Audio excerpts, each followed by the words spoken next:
Hello and welcome. You're listening to Start Again with Shauna Lee, the place where you will be reminded that it's never too late and you're never too old to do the damn thing. So stick around if you're ready to vibe higher and be inspired to chase your dreams. Together, we will uncover your soul's truest desires. Now, if you're ready, let's get started.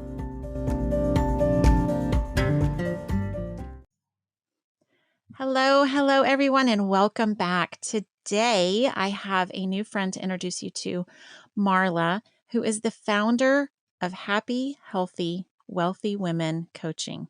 She specializes in helping women regain unshakable confidence, happiness, health, and financial literacy.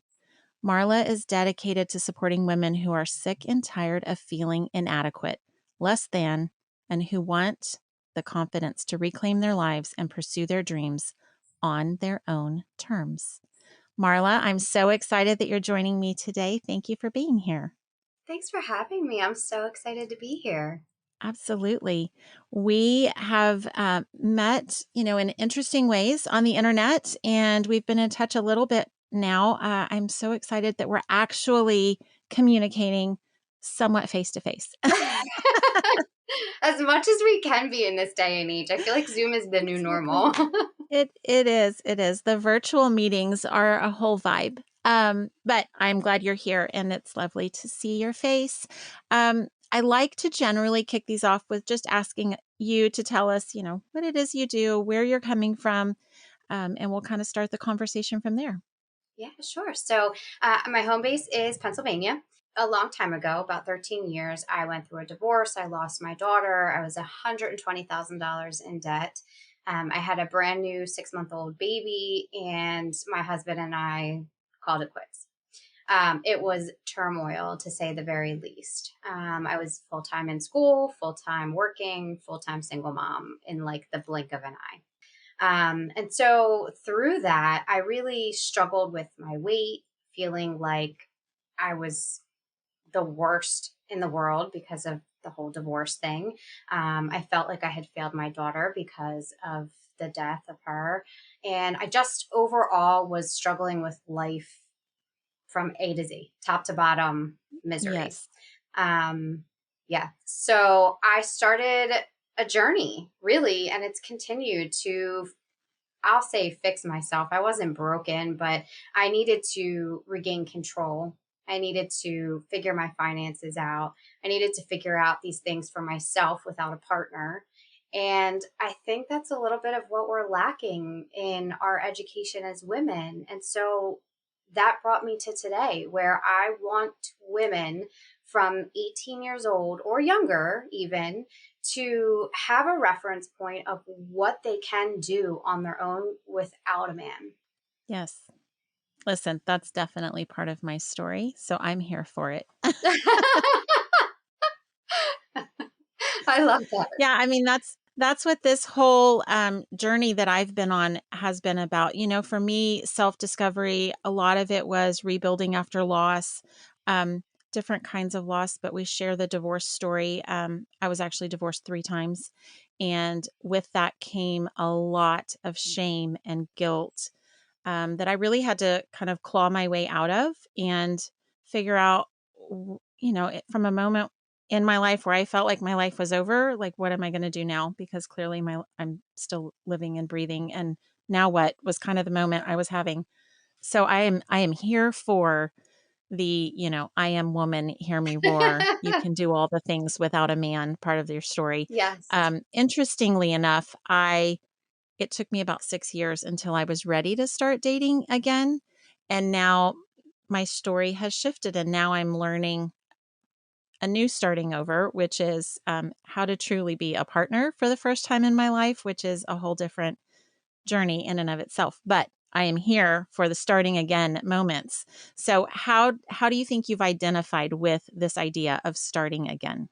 Well, so ironically, I also am now remarried, and I had to figure out how to be a better partner also. So I It's can a whole thing. resonate with that a lot. And it is a growth. Honestly, it's just continued throughout. But yes, so, essentially, I have built I do one-to-one private coaching for people, but I don't feel like I can touch as many people. And I feel like there's a lot of really good information in my head that I want to share. And so I actually have made classes in order for women to, be able to take it on their own time. They don't have to be, accustomed to my schedule. They can do these things on their own and then join our group coaching in order to be able to ask questions and to learn and whatnot. And so I've really kind of brought that around. And I actually do volunteer work. So I work for a nonprofit called Dom Fixes Bikes, and I help with all his financials.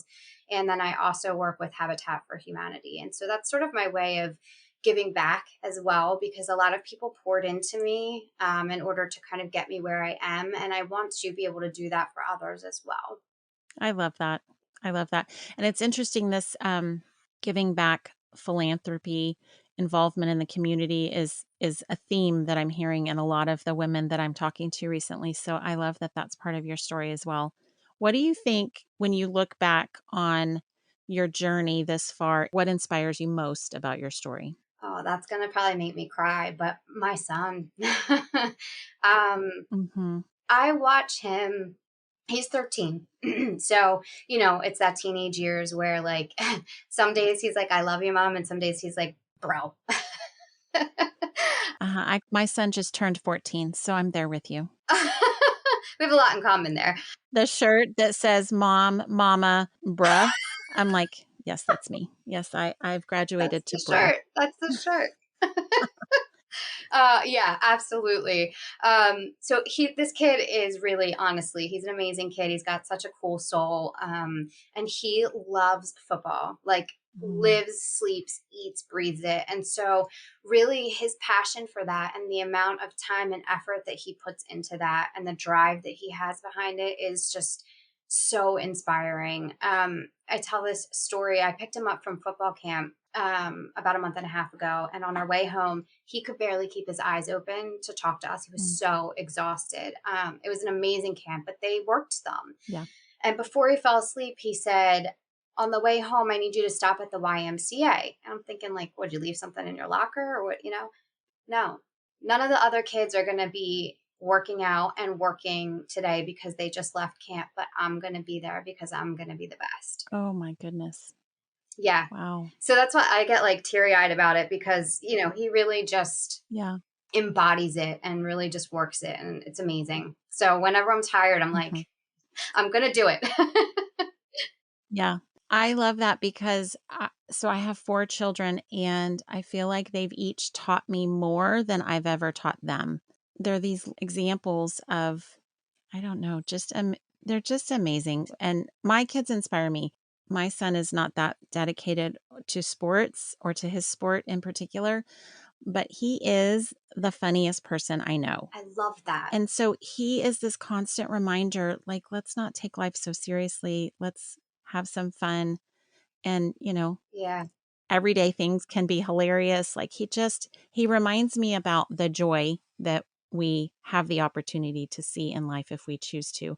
And, sometimes I need a reminder, which I appreciate from him. absolutely. And we both know that there's that positive intelligence that we have to work on. Yes. And, it's funny because kids, they don't have that cynic in them yet. And so Mm-mm. to see that is really refreshing. Absolutely.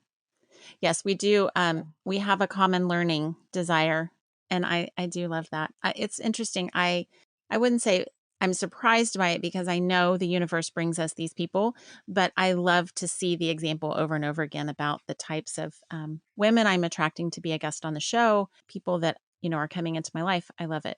I love it. I'm here for all of it. I think when we raise our vibration and we, really put out to the universe what we're looking for, it brings it to us. But we have to kind of let that wall down. And I don't know about you, but I'm sure with multiple divorces, you have a brick wall to keep your heart safe. And we really have to kind of just crack it open so that those things can be brought in from the universe. And it's not easy. No, it's not always easy. And you're right. There are plenty of walls. I would say there wasn't just one. Um, and I think that's been interesting for me to observe on my healing journey.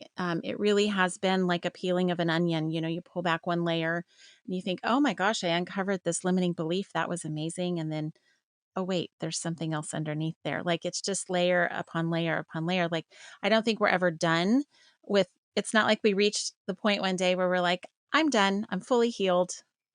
That's amazing. Like I reached the pinnacle. No, we're always uncovering things. And um, it's been, it's been a difficult at time journey, but it's one of those, you know, I had someone ask me one time, why do you go through therapy? It sounds terrible. It sounds like all this hard work. Like I'm not seeing a lot of good come from it. And I was like, well, it's just because you're seeing this particular day. This is part of an entire chapter. And it's because when you come out the other side of that, it's so worth it because you're lighter and freer. And I think that speaks to the raising of your vibration. Like you get to this place where it doesn't feel so heavy. I agree. I wholeheartedly agree with that. And I am all for therapy. I love it. And, I think individual couples, I think there's a lot to be said for it because a lot of times we put those blinders on and we get irritated by our partner and we go, but you always do that, and when you have a third party that's like, but wait a second, like peel that back and you kind of instigated it. Yeah, yeah. I think that's just super helpful. So I'm with you on the therapy part. It's Yeah. great. No, it's been super helpful for me as well. Many, many times in my life. Yeah, and I'm Yeah. still there. Yeah. My therapist is one of my favorite people. So I will always have her in my life. That's I love it. awesome. Yeah. That's awesome. Not everybody gets that lucky. I went through several before I found one that I really resonated with. And, I think that's something people don't necessarily give quite a good chance to. It's like driving a car, not all of them fit right.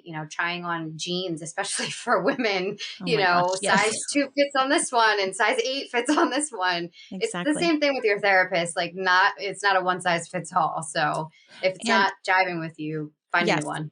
yes. And it wasn't this is not the first therapist I've had. I have worked with many, and I have worked with really great ones. I would say she's probably top two of maybe half a dozen people that I've met.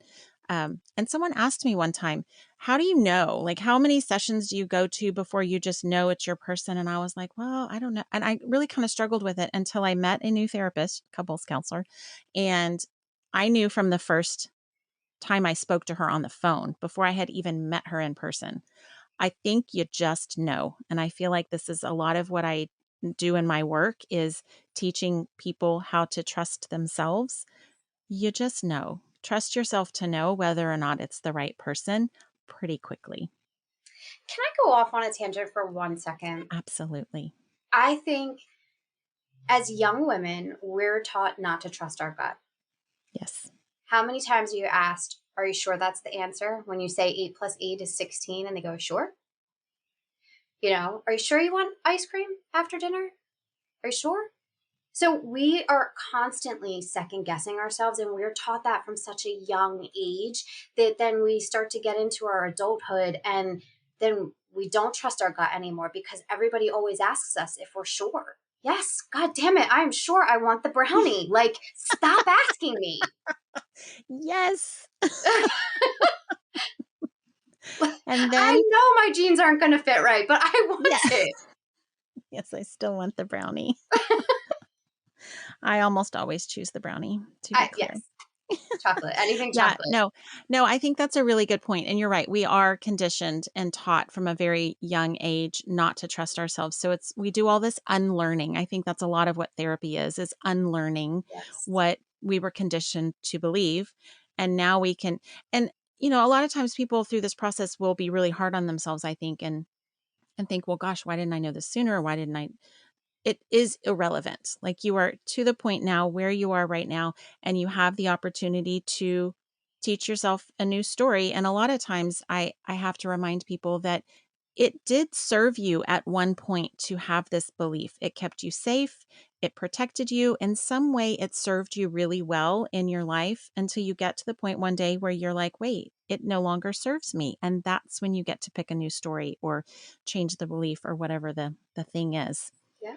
without the judging and the being hard on yourself aspect of it. I agree. And there is no end point to the journey. I think people, they get to goal or they get, what's the journey? Where's it taking me? Where am I landing? But it doesn't work that way. It's just an ebb and flow. It's consistent and you have to sort of be malleable and change with it. As your story changes and you grow and things, change, you have to be willing to go along with it. Otherwise, that's when you get in that trap of, you know, holding all of the bad in and, eating your way out of it or spending your way out of it or, all the things, drinking, drugs, all of that. And so if you keep an open mind and you sort of go with the ebb and flow, I think it becomes a lot easier. And I'm very type A, so it took me a long time to figure that out. Yes, yes. Well, yeah, and that's one of the things that I feel like so this next question, actually no, that's not quite the next question. We'll get there. We'll just go there anyways. I'll just jump around cuz this is my podcast. I can do whatever I want. You're party and you can cry if you want to. That's right. Well, I was just thinking about our lessons that we have and how my theme in all my lessons has been just relax already, like ease up, because I was very, very much a control freak. I very much wanted to, and that was just, as I've learned, a trauma response. Absolutely. Being in control helped me feel safe. And so then I just went overboard and tried to control all the things. My favorite story to illustrate this is um, at one of my older girls' early birthday parties. So this had to be probably 20 years ago. And my dad was there and he saw that I had a schedule for the party and I had times listed on when we were going to do each of the things. He to this day will not let me live this down. You scheduled birthday parties. And I was like, listen, we had 2 hours to fit in a lot of stuff. Like I had to make sure. He's like, but did you schedule the kids having fun? And I was like, oh, okay, good point. Like, Touche, Dad. so, so Yeah. yes, just relax already has been my theme. But that is my question, which is as you look back on your journey and you look at all the lessons that you've learned, what do you think is the common theme in your lesson? I think it's a little bit twofold. I love the relax already because that definitely was me. My story would have been my ex husband always put the soap on the one side of the sink, and I would literally move it back to the right side of the sink because that's where it belonged. Where it belonged. I mean, it was like ridiculous. I can laugh at it now, but yeah, I mean, I definitely think that just let it go. It's just not that deep. And then finding your own happiness. We tend to look at others to make us happy. And Yep. you really can't. You have to find it within yourself first. I can find happiness in the smile of my son, right? Sure. But that doesn't make me happy. It's enjoying that. But what makes me happy is that I can provide for him activities and things that make him happy. So I don't. I hope that made sense. But Yeah. No, that's perfect. finding the happiness within yourself first. Yeah. Well, and I think that is a common misconception. So, one of the courses I have is on midlife dating. So, teaching women, especially after divorce, how to ready their hearts so that they can prepare to date again. Because a lot of the work is in yourself. And so, some of that is finding the happiness, finding the falling in love that you're looking for in yourself with yourself. And Yes. law of attraction talks to all of this, right? Like as you embody it, you then attract it. But I think when it comes to people searching for happiness in any of the ways that they're trying to do that, it really is about cultivating that within yourself first. And then it becomes less of a search and it becomes more of an easy attracting at that point. I found the easiest way to do this. It's funny because I literally just posted this on Instagram. I had a conversation with a young girl a while ago back in my emergency medicine days. And We were just talking in general, and it was after my divorce. And I said, everybody should travel alone once in their life. I don't care where it is. I don't care if it's 30 minutes from your house. I don't care if you hop on a plane and go across the country. But you need to spend like 72 hours figuring it out by yourself, not having anybody to help you, having that downtime where you have nothing to do but deal with your own ish, if you Yes. Well, will. we just say shit on this podcast. Fantastic.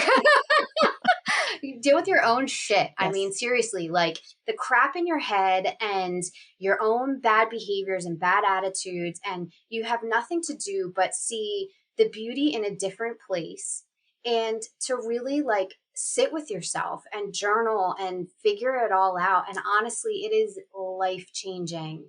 Travel is life It changing, but is. traveling alone is life changing. Yeah.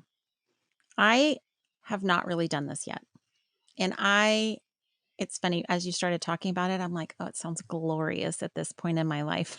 It sounds like It is glorious. a dream to just spend time just by myself. But I think that's only because I've done so much work to get myself to the point where I actually like me. I think Yes. I'm pretty cool.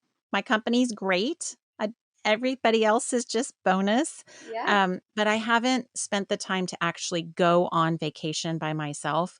Um, I'm going to take that as homework. I'm scheduling a trip for myself. Do it. I love it.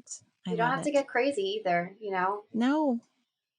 Just you. You just need yourself. Yes. Well, and listen, I could spend hours in the car and still be in my same state because I live in Texas and I'm right in the middle. So like any one direction, it takes me like 9 hours to get out of this state. It's ridiculous. So I could just go anywhere, just in Texas, Just you. where it's yes, Yep. exactly. Okay, so I sort of alluded to the younger me and kind of my advice was in those themes, like just relax already. But when you think back to the younger you, what do you think your advice would be for her? I'm going to say this very live, and it's probably the first time I've said it to a lot of people. My ex husband is a very nice person. He's amazing and he has a great heart, and we just didn't work out. But I knew we weren't going to work out before I got married. I cried in the shower more times than I could count. And we had put all this money into a big wedding. And I just thought, you know what, girl, you got cold feet. You're nervous. Like, this is crazy. You guys have been together for how long? You're invested in this. Like, get real. It's going to be fine. And it wasn't fine. And so it sort of circles back to that trust your gut, Yep. because I knew that I was making the wrong decision. And, it was 6 years we were together after our marriage. It's not like it just fell apart, but Right. I was a very different person than when I met him and to when we got married. And I just continued to grow differently. And it just, you have to trust your gut. You do. I wish I had done that. Yeah. I wouldn't have my son though, so I can't really actually say that. I Yeah. Well, I think that's just the lesson that comes from it. I was just telling someone recently that one of the people, I was asked this question, who are you most grateful to?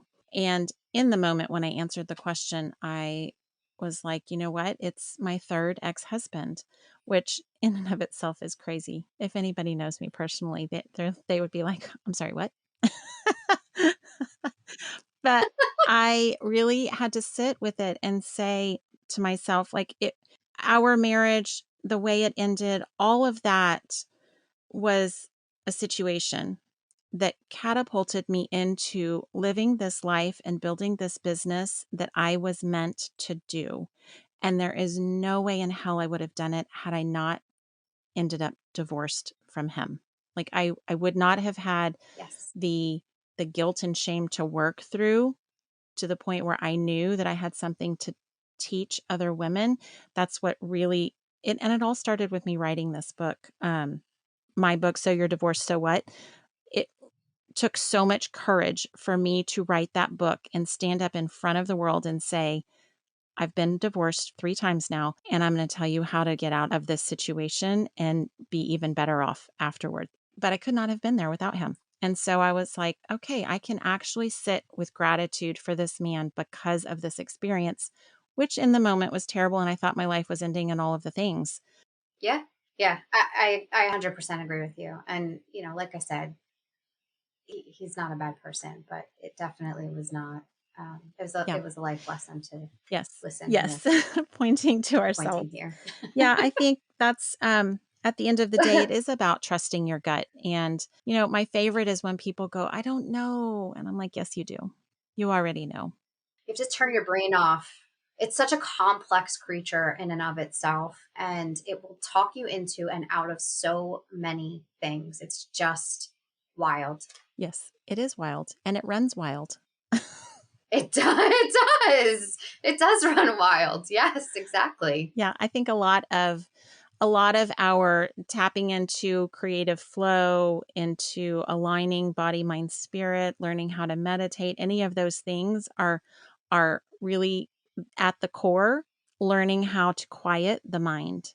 It never stops completely, but learning how to just kind of let it do its thing back in the background and kind of hush it out a little bit.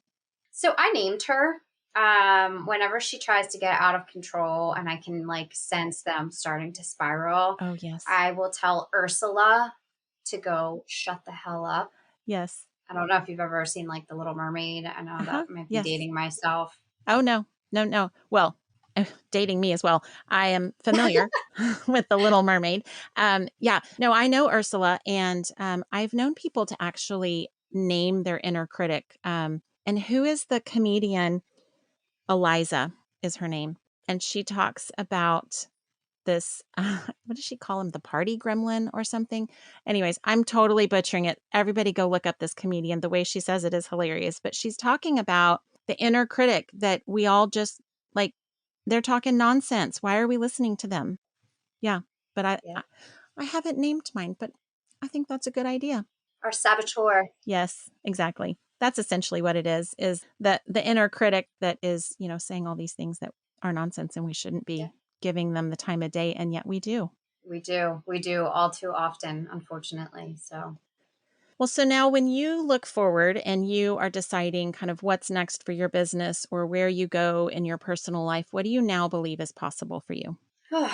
honestly, anything. My next big thing I would really like to do is to start with the high school kids. So I haven't quite figured out how or what I'm going to do with that, but I want to put something together for high school kids because I feel like we underestimate our children in general and what they can understand. And my son at 13, well, he was much younger. He was probably 10 when he started with his side jobs and whatnot. And we started talking about putting money aside and investing and all of that. And we broke it down very simple for him. But now he has a brokerage account and a savings account, and he understands all of the money aspects to his level. Right. And so I really want to put something together where we can get our kids involved at an early age and really show them how to do it because that's what we're missing, I think, in school. And so they're going out and getting $100,000 in student loans and they're just starting off on the wrong foot. They don't understand if they put $100 a month away at 18, they're millionaires before they turn 65. Yeah. Oh, I love that. I love that. At first, when you started telling that, so my son's going into high school, and I was just picturing myself coming into the school speaking to high school students. He would be mortified if I was there. I have to say, I'm a little surprised. James really embraces it. My husband, bless his soul, he does lunch duty every Thursday at school because he has the day off. That's amazing. And my son and all of his friends have completely embraced it. Like they love having him there. My husband's like a big kid. He was a cop Yeah. before and Yeah. now he does like car sales of all things. But he just totally like gets in with the kids and has these conversations and they're always like, oh, Mr. O, Mr. O, like Yeah. how's it going? And then I went one time to a to a field trip and my son was like, you're never allowed back. And I was like, Yes. what? Uh-huh. I was like, why not? Here, high school or middle school boys are, oh, your mom's Yeah, hot. yeah, yeah. And he was like, you're never allowed back. I'm like, Yeah. I'm allowed to drive them places Oh, and yeah. to pay for things, but don't go hang out at the school dance. Like, and so it's hilarious. I just do it to mess with them now. I'm like, hey, buddy, do you think I should maybe chaperone the school dance? He's like, oh my God, no. I was like, well, I don't know. They were asking for volunteers. Like, sounds like they really need help. And he's like, from other parents. I'm like, that's fine. I don't want to be there anyways. I didn't want to go to your party anyway. Oh my gosh. I would rather hang out with my own friends. Thank you very much. A glass of wine. Thank you. Exactly. Exactly. No, I love that though. Yes, anything is possible for where we go next. And I love how everybody has their own flavor of how they want to essentially do the same thing. So, all of the people that I'm speaking to as guests on my podcast are wanting to go out and help people. They want to make the world a better place. They want to leave their mark and build a legacy and do all these amazing things for other people. Yes. And the way that everyone does it is so varied and so beautiful that I love that. I love that. You should absolutely go hang out with the high schoolers. Embarrass the hell out of my son. I love it. That's just bonus. Well, okay. So, my last question for you is how can people find you? Absolutely. So, handles on social are going to be Wealth Mindset with Marla. We do have a website. It is wealthywomencoaching.com. And you can also find us at Happy, Healthy, Wealthy Women is our Facebook page, our business page. So any one of those will do. And actually, I can shoot you over. We have a free ebook, so I will shoot that over to you. You can post with the link to it, just about Oh, yeah, finances and absolutely. stuff. So. Yeah, I was going to say, what is the ebook about? Yeah, it's just a quick finance ebook, just some basics, things that you can do to quickly kind of cut some of the extra spending and places to look where you might be bleeding some money that you didn't know. So Okay, amazing. That sounds like a great resource, and I will be sure that everyone can find that along with the other links that I will include. awesome. All of that will be in the show notes, but I am so glad that you chose to spend time with me. Thank you for being here today. Thank you. This has been amazing. I loved it. Don't tell anybody else, but it might have been the most fun podcast. And I love that I could use some of my favorite words. Yes, that is amazing. Well, I appreciate that compliment. And yes, I am here for all of the colorful language. I love it. I love it. Thank you for being here today.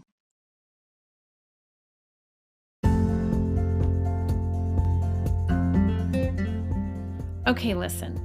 Are you struggling to find what your true purpose really is? You should try journaling. At the very least, it will get you to a better feeling place than where you are right now. I've created a set of journal prompts to get you on your way to discovering who you truly are and where you want to go from here. My free download is called Journal Yourself to Joy, and it's available at shaunalee.com under Free Stuff. These are my tried and true journal prompts that will raise your energy, increase your positivity, and brighten your day. Download yours today.